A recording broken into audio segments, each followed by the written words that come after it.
Game Archives, or welcome back if this isn't your first time. Now, we have a very proud 3-week history of showing you the games that we have in our library. We've been posting some YouTube shorts and just showing you the different games that we have, a very brief overview of how they play, and our thoughts. We've mentioned in a few how we feel about different games. But we decided we wanted to start a series where we look at games more in depth. And what better way to start than with Ticket to Ride, arguably one of the most famous games of all time. And so what we're going to do, we're going to walk you through the game, show you a little bit about how it plays, and then give you our thoughts about it. And then hopefully by the end, if you are thinking about buying Ticket to Ride, you'll have a better informed opinion. We're not experts or anything by that matter, but we just thought we could give you some sort of second opinion if you are looking to maybe buy this game. Now, since this is our first full-length review, we wanted to keep it nice, keep it casual, relaxed. So I've got an outfit that doesn't quite match, but I'm still having fun. I've got my wide-angle lens here on my phone, and so I just would like for you to sit back and relax while I just yap at you about how we do things here. So, at the Board Game Archives, we have 5 different categories that we like to rate on. And so, each of them have a total from 0 to 5 stars, 0 being the worst possible, 5 being the best possible. So, if you're somewhere near the 20 to 25 stars overall range, you are doing amazing. But if you're closer to like the 0 to 10 star range, there's a lot of different things that you should be catching up on. Now, these are all just personal opinions. You are free to have your own opinion as well. We just wanted to share our thoughts so that if you are looking for a specific game in particular, you know how other people feel about it. So we'll go into those categories more later, but I just wanted to list them out to you now. They are in no particular order: accessibility, replayability, cost, time, and aesthetics. Like I said, we'll be going more in-depth with them as they come along, but let's begin with Ticket to Ride, and let me explain to you how we got each rating for each one and why we're feeling that specific way. Cue the music. Now, the first thing we want to look at is the accessibility of this game, how easy it is to pick it up and start playing. And here we're going to give the game 4.5 stars out of 5. We love the way that the game is packaged. It's very easy to get into the individual pieces, and as a result, it is very easy to clean up once you're done with the game. So our one big complaint that we have is that the rules can be a bit confusing in the first few playthroughs. We've played this with our family before, and I'd have to explain, for instance, how to claim a route a few times in the first 2 or 3 games.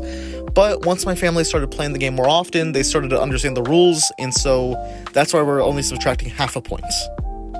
Next up is replayability. We're going to give you a very quick overview of the gameplay, so that way you have a little bit of context when we go into our full review. In Ticket to Ride, your job is to expand your railroad network across the United States and Canada. Completing route cards adds extra points to your score. Each round, players can collect train cards of various colors. Playing these cards allows a player to earn a certain route with the same color and number. For instance, 4 white cards earns you this route that is 4 white spaces. Also, these fancy little rainbow cards can be played in place of any other color. For instance, here's 2 pinks and a rainbow filling in a 3-spaced pink route. While most routes are claimed with cards of the same color, gray routes here can be claimed using any color in the game, provided that the cards used are of the same set. Conversely, these double routes can be claimed by 2 separate people. However, if one player claims one side, the other player must use the other side. While simple in concept, this game is incredibly fun and replayable, so we're going to give it a replayability of 5 out of 5 stars. The third thing we want to look at is cost. Does the amount of stuff a game provides and the quality of the game justify the price tag? And just like with accessibility, we're going to give this game a 4.5 out of 5. This game does come with some very high quality stuff. It even comes with extra train cars if need be, and point tickers to keep your score, as well as more than enough cards in order to keep you going, both train cards and route cards. However, the game did cost us about $45 to buy, and $45 is a lot to pay for one singular game. So although we do believe that the game does justify the price, we also recognize that the price may be a little bit too much for a lot of people, so we are going to subtract half a star because of that. Now, the fourth thing we wanted to look at is the aesthetics, how the game looks, but also how it feels. And on the look side, this game is beautiful. The usage of colors, the way that they're able to fit all these different routes in between the cities is just incredible to us. And an added bonus, if you look very carefully, All the routes that are different colors have little symbols, so that way anybody who may experience some sort of color blindness is still able to play with those who don't. The board itself is also very high quality. It's very thick, which is very good for a game where you're placing a lot of stuff down, like individual train pieces. It's sturdy, and it'll last us a long time, so we're very happy with the overall quality. The trains and the point tickers are also very well made, and I'm willing to bet that you can also 3D print some more should you need them, but I'm not entirely sure. I don't know all that much about 3D printing, so don't hold me to that. The cards are, in our opinion, a tad bit flimsy, but you can just put them in sleeves if you want to mitigate that. Aesthetically speaking, Ticket to Ride gets a 5 out of 5.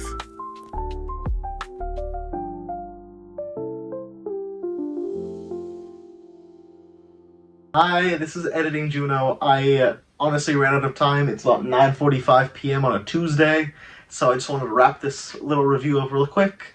And speaking of which, our final category is time. How long does the game take to play? Now, we like a sweet little middle spot. If a game can be played in like 5 to 10 minutes, that's a little bit too short for our liking, but if it's one of those games that takes like 6 or more hours, then you're going a little bit too far for our liking. Now, the full playtime for Ticket to Ride can really vary depending on how many players you have. So it's 2 to 5 players overall for the game. So if you're over near the 2 or 3 player margin, it'll take you about like an hour or so. But if you have 5 players, then it'll be closer to like 2 hours. And if you factor in things like taking breaks, if you maybe have some sort of like snack that you're eating while you're playing, if anybody needs to use the restroom that may disrupt the flow of the game, then you're starting to look at about 2.5 hours. So this definitely isn't a game that you'd want to just play out of the whim, but if you have time to play and you know for a fact you want to play that specific game, then it's definitely something worth sitting down for. So we're gonna give it a total of 4 out of 5. It is definitely because the game can run a bit long if you're adding in more players, if you're taking breaks, things like. But if you plan ahead and you know for a fact you want to play Ticket to Ride that day, then it is a perfect length. So it's that sweet little middle ground like we were talking about. Now, I'm also working on editing programs. I'm learning how to edit our videos, so watch this transition. Whoa! And so in all, we're going to give Ticket to Ride a total of 23 of 25 stars. Now, like we had mentioned, we are a bit miffed about the price. $45 is a bit much for many people to just drop in one sitting.